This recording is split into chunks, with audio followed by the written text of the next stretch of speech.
Hello everybody and welcome to Haylett RV. My name's Josh and this is a 30,000 mile Winnebago, mini Winnie. A lot of Winnies and Minis and all wrapped up into there. Giving me, I gotta get caffeinated. I gotta get caffeinated because I've been struggling all morning. You don't realize this is like take number 5 for me just to try to do this. And at this point, we're doing it live. So, 30,000 miles, 73 hours on the generator. We've actually seen this RV 3 times in its history. We were not the original selling dealer. We don't handle Winnebago motorhomes, new, beautiful coaches, by the way. That's not for, we just don't handle them. The owners, every time, they've used the crap out of it. They've had a lot of fun. The first 2 decided it was time to update and upgrade. The most recent one said, you know, we did our traveling. We saw our family. I think we're done. I think we're done for a little while, and that's the only reason she's here. The RV has had a little bit of a leak in that front nose cap. I'm going to show things like that, some usage, some wear and tear, some blips and blemishes along the way. But overall, there's nothing stopping this thing from just turning the key and zipping down the road. Mechanically sound as a pound.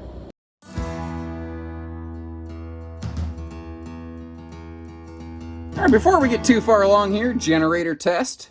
Prime it up a little bit. If you weren't aware, you hold the stop button, that actually kind of primes the engine. See, at the time of this filming, 73 hours. Ooh, just like that, we are started up. Yeah, baby!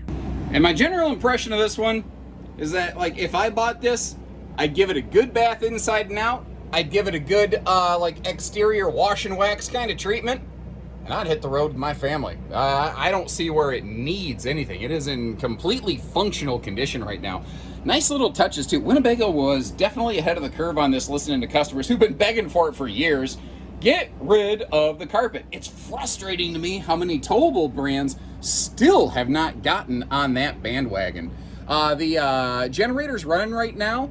Obviously, you saw me fire that up. I got the air conditioner fired up, all the lights running, the air's blowing cold and from both the roof and the dash. Every system that I can check out here in the middle of the yard appears to be good. Now, I mentioned it's had some water in the front of it. You can see a little wrinkle in time over there, maybe a little bit right there. The front skin is slightly delaminated with the sun beating on the nose of it. I don't know that you're even going to see it on camera.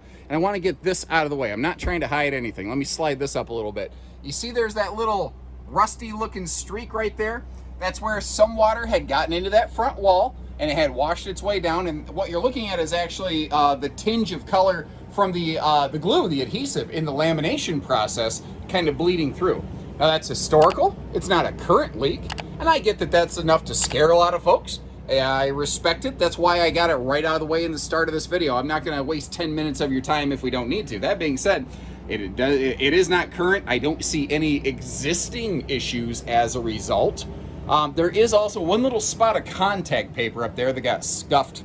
I don't know why. It is dead. But you can also get to see that there's a wood core below that. So, hey, in a way, it's like having x-ray vision.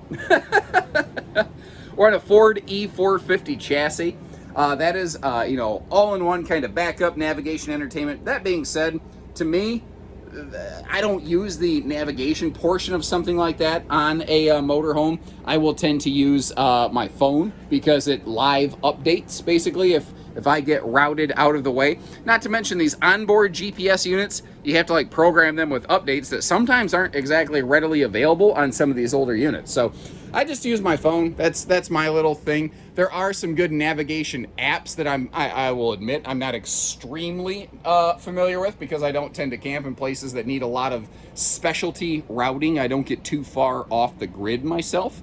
But there's some things out there where you can program your RV's length, height, width, things like that, so that you don't get routed under like that 11'8" bridge that's on YouTube that just scalps air conditioners off of RVs and peels the tin can roofs off of U-Hauls all the time. Notice the seat belts on there too, specifically the 2 rear-facing seat belts on the right-hand bench.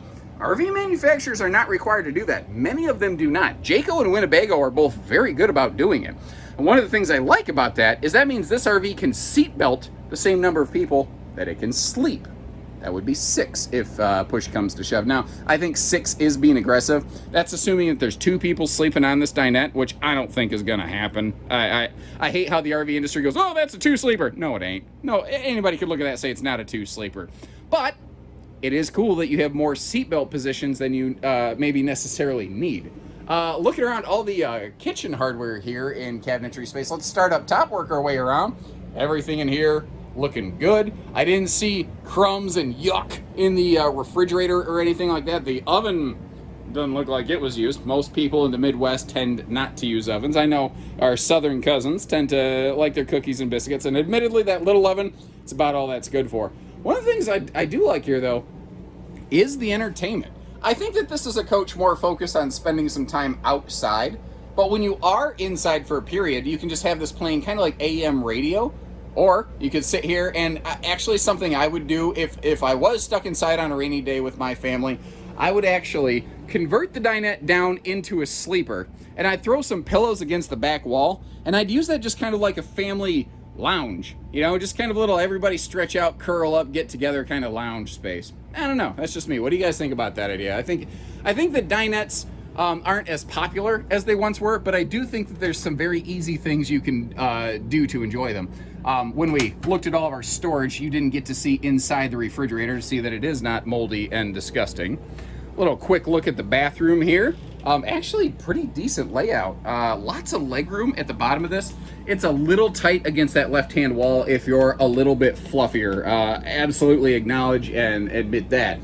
I love this big mirror over here, though.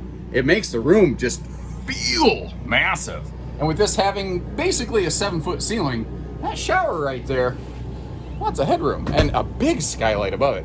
Now you can see that this rear bed, that is not the original backbreaker wafer. That is a serious residential true queen with a pretty aggressive pillow top on it. There are TV hookups around the corner here, so if you do decide you want to add a TV up in the bedroom, you got a perfect place for it. Cross breeze windows on both sides right there. Let me get you a good look at the storage space in the bedroom here as well. Now it's a little bit off-centered. The bed is actually slid justified to the driver's side a little bit, which means it is a little bit tighter over here. I don't exactly know why they did that. I presume there's some sort of reasoning for the hutch below. But I still feel you've got decent closet space. You got your own dresser drawer on both sides. You do have a bit of a side stand on both sides, although that one is certainly the more obvious one. That's probably going to be the one you're going to want to use if you're a CPAP user or you're a little claustrophobic. But what about road mode?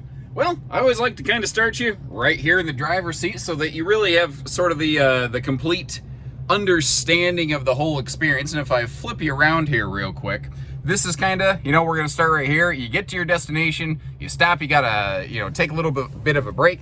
We twist ourselves around. What are we looking at? Now, thankfully, even at my size, it's not real hard to get twisted around and get out of this cab, even with that bunk over my head. And, you know, with the slide retracted here, this is a very successful, accessible floor plan. There's actually a big part of me that questions, did they even need a slide in this model? I would personally be very interested to see a no-slide version of something like this, because I think this layout works very well both ways. The slide is definitely nice for a little bit of destination space. And since there are no slides back here in the bedroom, that is one of the cool things that makes this pass the Cracker Barrel test. We don't need to deploy any slides to be very comfortable, and I think 100% functional in this coach. Overall, I think the exterior looks pretty good. I'd give it, I don't know, like a 7 out of 10, if that seems fair. There's a little bit of sun kissing on some of that fiberglass skin. There's a little bit of weathering on some of the decals, like the front Winnebago decals up there on the nose cap. And one thing I want to point out to you, we saw where there had been a little bit of water exposure on the inside of the RV. I don't even know if it's really translating to camera because it is pretty minor. There's a small amount of delamination on that front laminated wall, the flat spot of that wall. I don't even know if you could see it on camera. But again, I'm trying to do my very best to show you everything that I see, good, bad, ugly, or otherwise, even if you can't necessarily see it. Now, I am going to zoom you in up here a little bit. You see where it's been resealed up top up there? Well, again, it's had a historical leak. I don't believe it to be a current leak. And And I think those are two very important differences right there. The slide awning, obviously doing the job of adding some extra protection there. We're on that Ford E450 chassis, which gives this thing about a 5,000 pound tow rating. If you decide to update and upgrade to an external weight distribution system, I believe you can get this one up to 7,500 pounds of towing, but you do need that exterior hitching upgrade.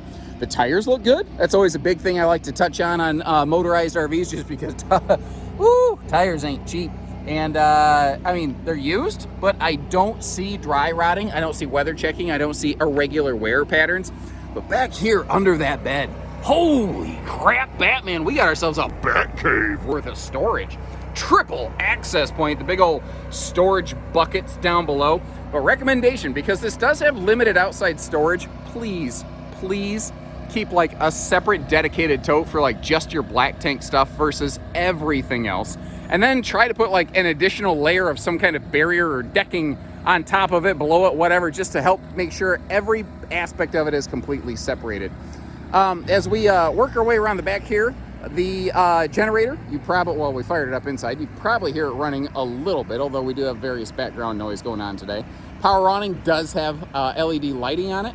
Let me get you down here by the 4,000 Cummins generator. This is a gasser, by the way. And you can hear she's just purring right along. There's no like spitting, sputtering, nothing like that, even when it started up. Just giving you every little look we can before we go upstairs. Now there's a little pocket right here, which is great, and it's got a holdback. Weirdly, this similar pocket does not. Which kind of surprised me. Maybe they didn't want it to interfere with the water heater.